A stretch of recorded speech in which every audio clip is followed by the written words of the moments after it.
everyone to the Apoco-Larry podcast. I'm Steve. He is Dr. Lawrence Van Beek. How so official of you, young man?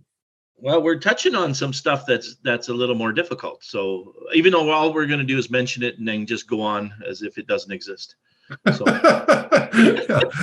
this is important to somebody. Yeah, that's right. That's right. As any good politician will do. Yeah, someone wrote their doctorate on this, but not me. Okay, and you said you wanted to lead us through. Yeah, let me start. So we're going to start with Ezra chapter 4, but last week we talked a little bit about the Aramaic language.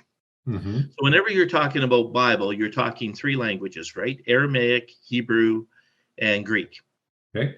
And Aramaic appears, here and there a little bit in Daniel. A couple of Aramaic words in the New Testament as well. Right.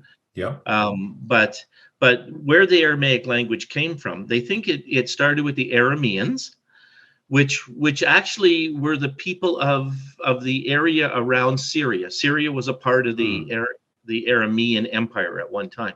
Okay. So they spoke Aramaic. Then for some reason Assyria picked it up and it became the lingua franca. So that's the common language. That's what lingua franca means. And from the French, oddly enough. So then they picked it up. Babylon used it sort of as a second language. Right. It was the second language of Babylon. Remember, that's why I said last week it came from Babylon. Yeah. And then Persia picked it up as well. Okay. And then for some reason, you would have thought that after Alexander the Great took over, that all of that would go away and Greek would have been the language that everybody spoke. But as it turned out, they started speaking Greek and Aramaic. So when you get to the first century, everybody spoke Greek and Aramaic. And then with Ezra's time, they kind of revamped Hebrew, right? And so that the learned people in the New Testament time would have spoke Hebrew as well, or read it or something with Hebrew. Aramaic had different characters, and it was a Semitic language, so some of the characters are very similar to Hebrew characters as well. Oh, okay. I didn't know that. Okay, that's interesting. Yeah, and there's oddities, like there's other ways of writing it as well. There's different fonts, shall we say? Oh, I like. Yeah. Well said, sir. Yeah, so that's how Aramaic stayed all the way through, and it actually was the language of the people. So later on, they would say that Aramaic might have been the earlier versions of some of the books that were written in the intertestamental period, and Hebrew was a later version. Okay. They would say Hebrew was a Vorlach and Aramaic was a Grundschrift, or some of the terms they use. Oh, look at you! You just pulling out the swords left, right, and center here. Oh, look at me throwing out that Dr. Van Beek stuff. Yeah. But so anyway, so we're ready to start reading. And we can do the beginning of this. What we're going to find is that there's a great deal of confusion over the names of the Persian kings in this part that we're going to read now. Yeah. It starts with Cyrus in the scripture that we're reading. It starts with Cyrus, and then it goes Xerxes, and then it talks about Artaxerxes. And people sometimes put and Darius as well. And they put Darius way early, like about 423 to 405, which is way before this. And then some are saying, well, there was probably a Darius the first, right, in 522, right? And then a Darius II in 423 was Darius II. Yeah. And then they think, well, where did Xerxes come from? Well, Xerxes we know really clearly, and he was, about I think he fought the Greeks in 480. Let's just say that. Okay. The Persian War, when with the Samaritans and the 300 and all that we see movies of, that was around 480 BC. That all that stuff happened.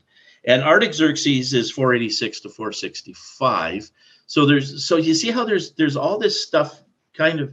It's hard to fit it all. One of the people just think that the Persian guys just had more than one name. Yeah. And they think Cambyses and Smyrdes, they might have been Xerxes. One of those guys might have been Xerxes as well. So when you're reading this, there is a confusion about dates because of the confusion about the Persian names. Right. Okay. Okay. So we're going to read it just the way it says, and then we're going to apply it to the Samaritans, which is the more important piece of this. Right. Okay. And Okay. but just if anybody gets really interested, if you're doing a master's degree, you might want to go back and investigate all of this yet again, and do another degree. Yeah. Oh, interesting. Okay. And folks, I should warn you, I will completely butcher many of the names in this passage. I think that's why listeners listen. I think that might be the only reason they listen to us, is to hear you do. No, I think it's the utter wisdom they get from you. And then secondarily, it's, how I mispronounce names. But let's go on. Ezra 4, starting at verse 1.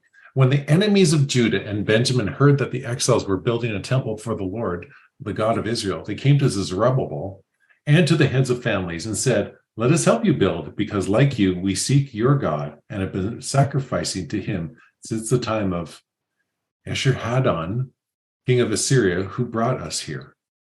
But Zerubbabel, Joshua, and the rest of the heads of the families of Israel answered, "You have no part with us in building the temple of our God. We alone will build it for the Lord, the God of Israel, as King Cyrus, the king of Persia, commanded us." Then the peoples around them set out to discourage the people of Judah and make them afraid to go on building. They bribed officials to work against them and frustrate their plans during the entire reign of Cyrus, king of Persia, down to the reign of Darius, king of Persia. Yeah. So what I think is this is a sort of a repeat of the building of the temple, right? Because in chapter 3 they talked about building the temple, with the praising and the weeping at the same time and all that stuff. Yeah. Well, he's kind of come back to talk about that again. And some say this is probably more to do with the building of the walls, right? However, when you get to the next chapter, they're gonna use Haggai. They're gonna talk about the prophet Haggai. Remember when we read Haggai? Haggai said, "Stop building your houses. You need to be building the temple." Right. And Haggai was right around this period too. So rather than get all confused with the dates, let's just talk about what happened here. And it's really, it's really weird to me that he says the enemies of Benjamin and Judah heard that the exiles were building the temple and came and offered help. And I'm pretty sure when I studied this in school, because of the letter they're going to write in just the next section, that the Samaritans here were actually not being true and honest. And because he calls them the enemies of Judah, right? Ezra calls them that.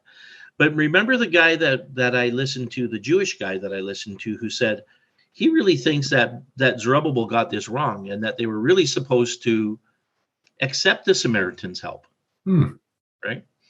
But then, when I look at Jesus way later on, hundreds of years after this, Jesus comes on the scene and talks to a Samaritan woman, says, "Yeah, you guys don't know what you worship over here."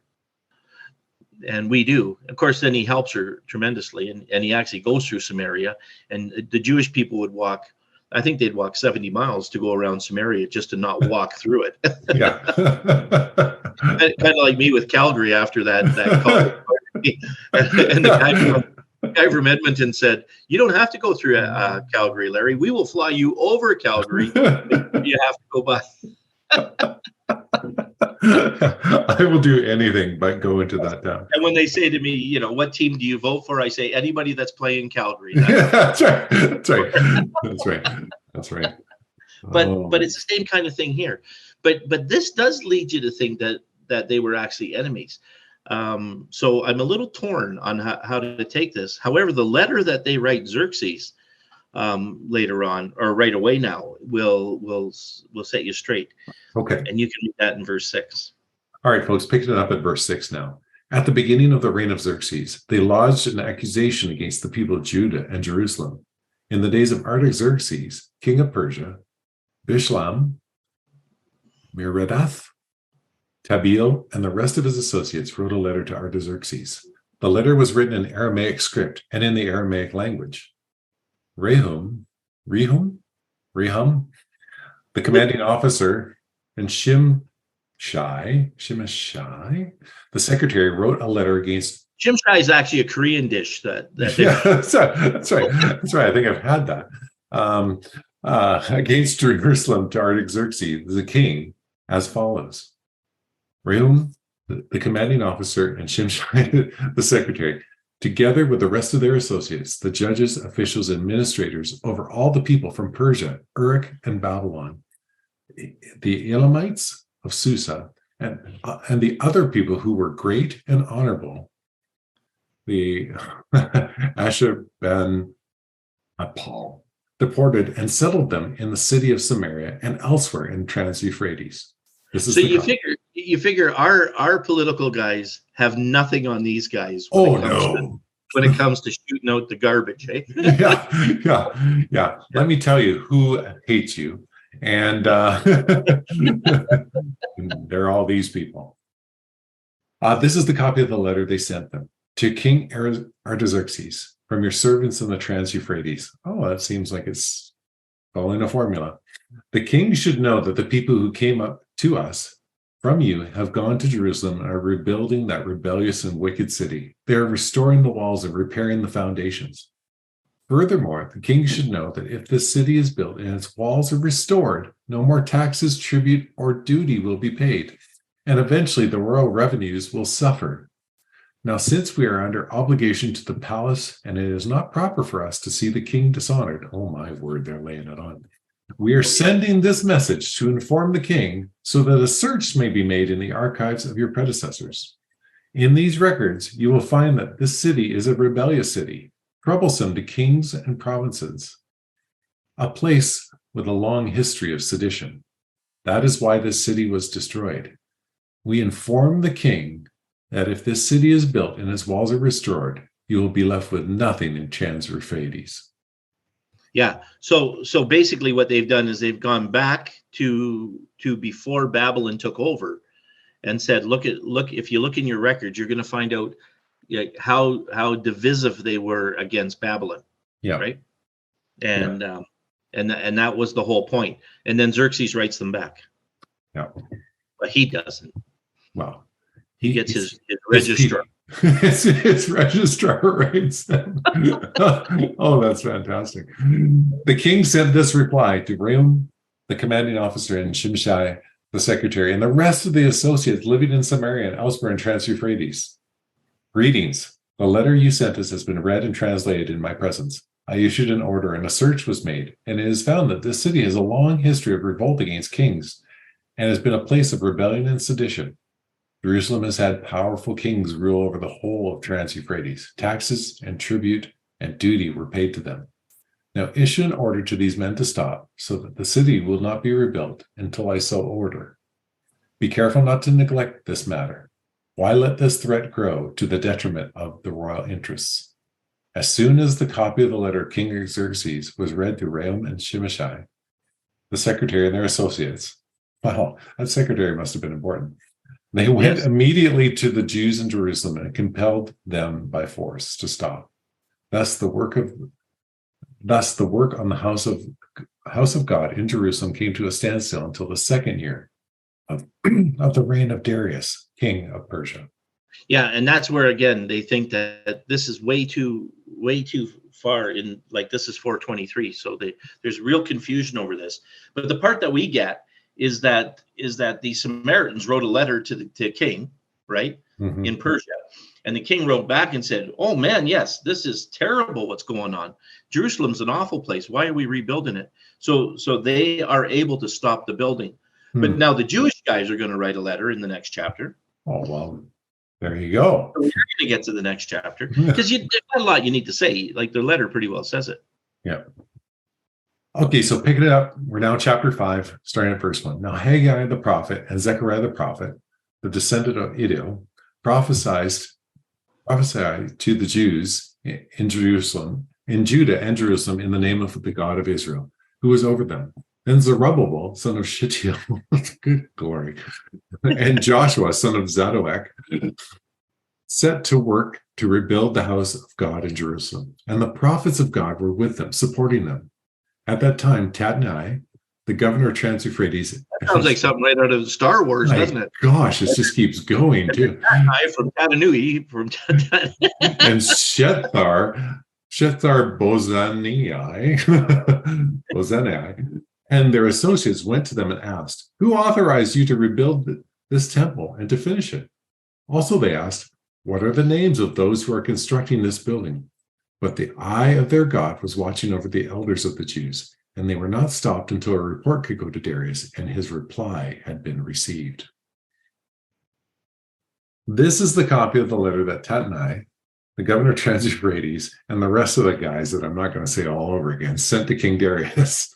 The report they sent him read as follows. King Darius, cordial greetings. Oh, wow. The king should know that we went to the district of Judah, to the temple of the great God. The people are building it with large stones and placing the timbers on the walls.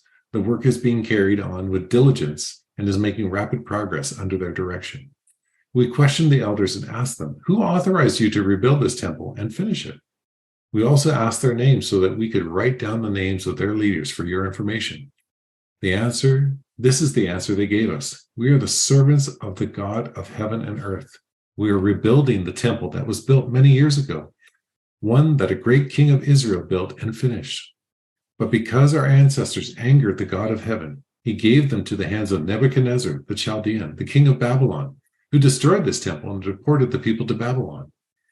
However, in the first year of Cyrus, king of Babylon, King Cyrus issued a decree to rebuild this house of God. He even removed from the temple of Babylon the gold and silver articles of the house of God, which Nebuchadnezzar had taken from the temple in Jerusalem and brought to the temple in Babylon. Then King Cyrus gave them to a man named Shelzabar, who he had appointed governor. He told him, take these articles and go and deposit them in the temple in Jerusalem and rebuild the house of God on its site. I'm getting there. So Sheshbazzar, I already say that, came and laid the foundations of the house of God in Jerusalem. From that day to the present, it has been under construction, but is not yet finished. Now, if it pleases the king, let a search be made in the royal archives of Babylon to see if King Cyrus did in fact issue a decree to rebuild this house of God in Jerusalem. Then let the king send us his decision in this matter. So it kind of surprises you a little bit because these are the guys from the Transjordan, right? If you go back, Trans-Euphrates. Yeah. So Tatui. Yeah, Tatui. Trans-Euphrates and their associates, right? And they went to them and asked them why they finished. But the letter they sent was actually quite. It was a good letter. It said, they're saying that Cyrus allowed this. Can you check that out? Yeah. Like they're not saying, hey, these guys are terrible. Like, remember the first guys, Jerusalem's awful. What are you doing? Yeah. And this next group seems to say, why don't you see what Cyrus said? And then if you go to chapter 6, he's gonna come back and say, yeah, Cyrus did say it. We can even go there if you want, because there's nothing more we need to say here, except that it was surprisingly favorable, the letter they wrote. It wasn't you need to stop this. It was, can you tell us what's really going on? Yeah. What did Cyrus say? Yeah. And Darius goes back and looks, right? Mm-hmm. And actually hunts this thing down. All right. Yeah. So like Larry says, let's read chapter 6 because we're having a good time and I'm enjoying reading these really, really brutal names. Yeah, that's great. Anyway, no, I joke. I jest. Chapter 6, verse 1, folks. King Darius then issued an order and then searched in the archives stored in the treasury at Babylon. A scroll was found in the citadel of Ecbatana in the province of Media, and this was written on it. Memorandum. They wrote memorandum? Seriously? Seriously? Come on. You're killing me. Absolutely killing me. In the first year of King Cyrus, the king issued a decree concerning the temple of God in Jerusalem. Let the temple be rebuilt as a place to present sacrifices. Let its foundations be laid. It is to be 60 cubits high, 60 cubits wide, and with 3 courses of large stones and 1 of timbers. The costs are to be paid by the royal treasury. Also, the gold and silver articles of the house of God, which Nebuchadnezzar took from the temple in Jerusalem and brought to Babylon, are to be returned to their places in the temple in Jerusalem. They are to be deposited in the house of God. Now then, Tatnai, the governor of Trans-Euphrates, and Sheshbazzar, Shethar. I can't say that if I wanted to. And Bazanai, and the other officials of that province, stay away from there. Do not interfere with the work on this temple of God.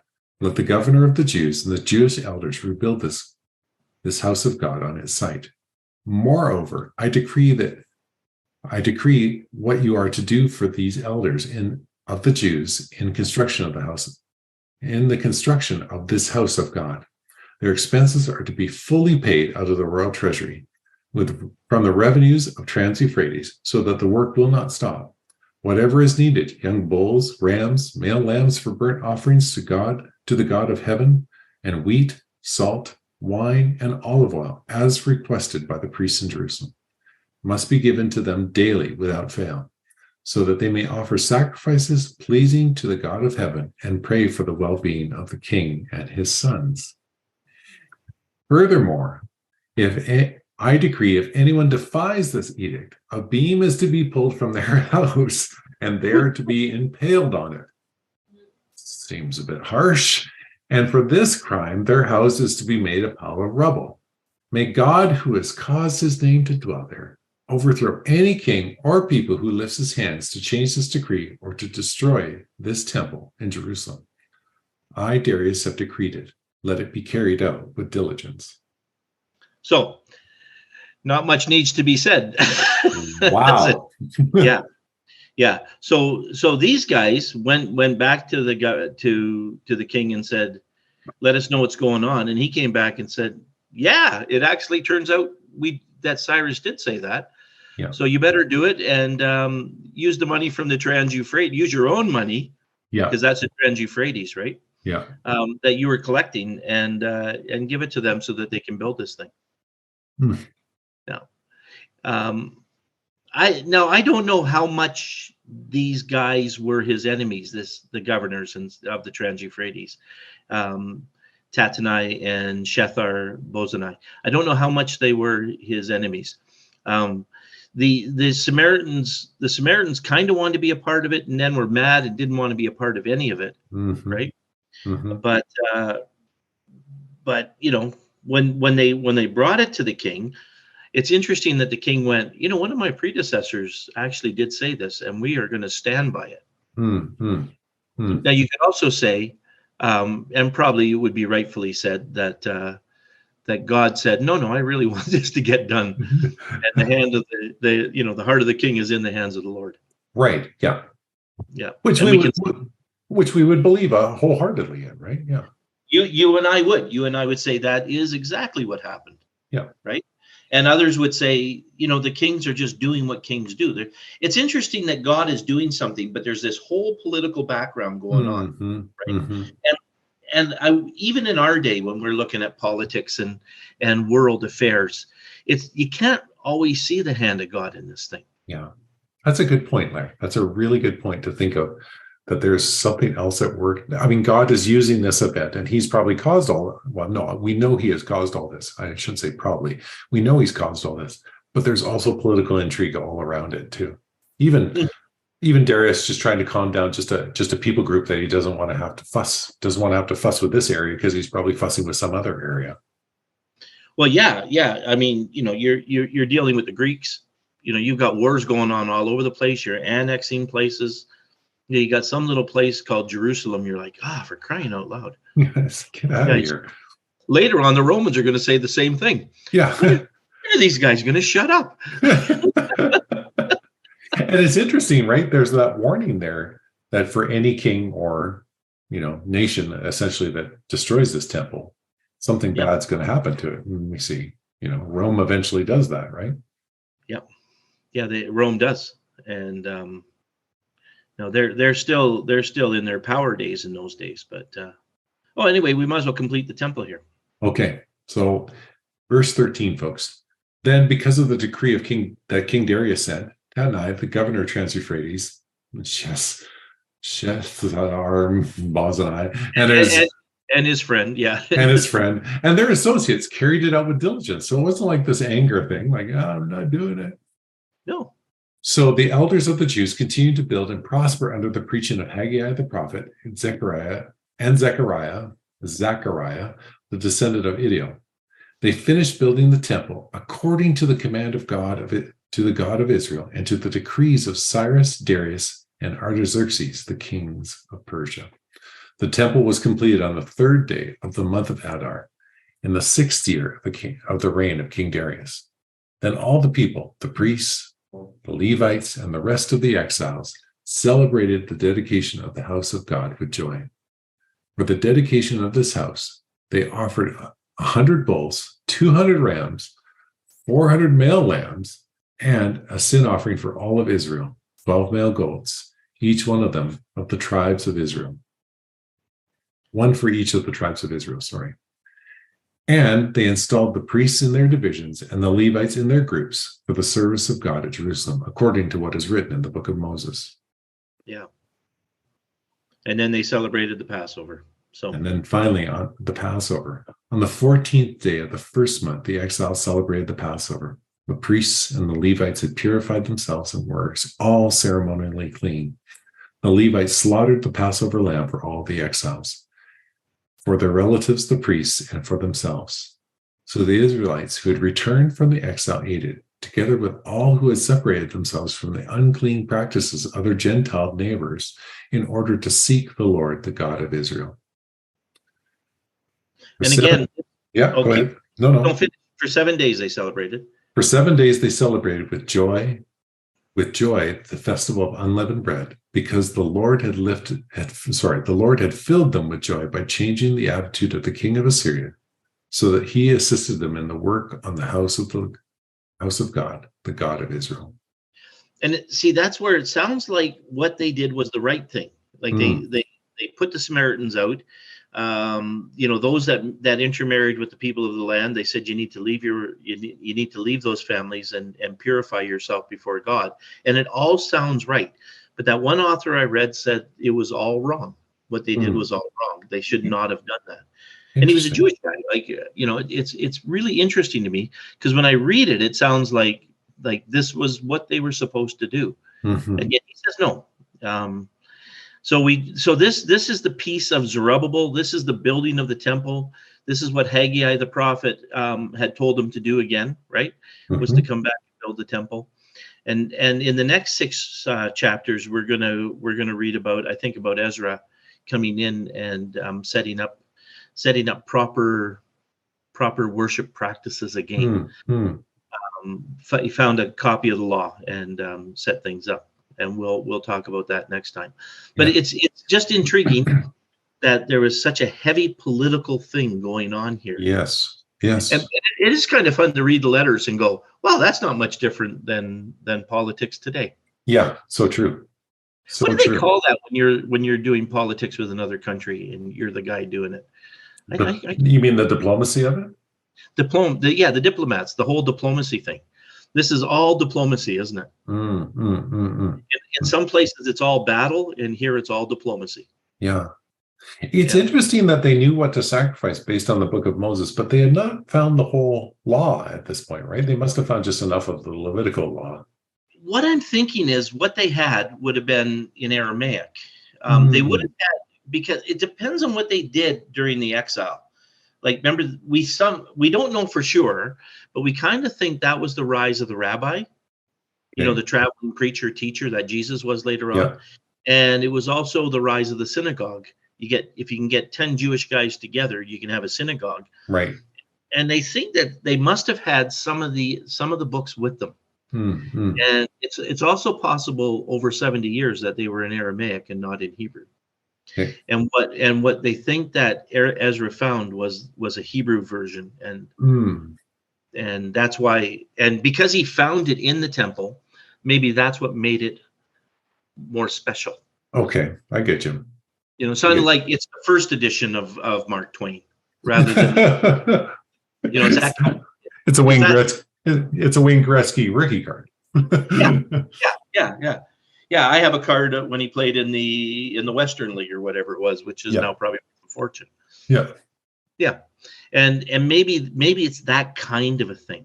Okay. But anyway, this is God working in very normal circumstances. Yeah. God using God using the history, God being the history, and then all sorts of other things going on at the same time, but still keeps calling us people, do what I've told you to do, be faithful, right? Yeah. Yeah. Oh, thank you for that, my friend. Thank you. Thank you, Steve. Buddy, well done on leading us through that. Folks, we hope you enjoyed that. I mean, again, God's calling us to be faithful. God's using history. Things are happening. Like Larry said, things are happening today. We don't see the context. We don't see how God is moving among us, but it doesn't mean he isn't. It just means we don't get it yet. So thank you for that, buddy. Folks, just to let you know, we will be off for 2 weeks as one of us is traveling, and it's not Larry, so it's me. I'm the guilty party this time. So, but we'll be back in 2 weeks from today. So not next week, not the week after, but the week after that will be our next recording. We'll certainly look forward to being back with you then, and we'll continue on our journey with Ezra. So we'll be in Ezra 7. And just thanks for joining us. We so appreciate the fact that you listen and love doing this for you. So until next time, I was Steve, he was Larry, and this was the Apoco-Larry Podcast.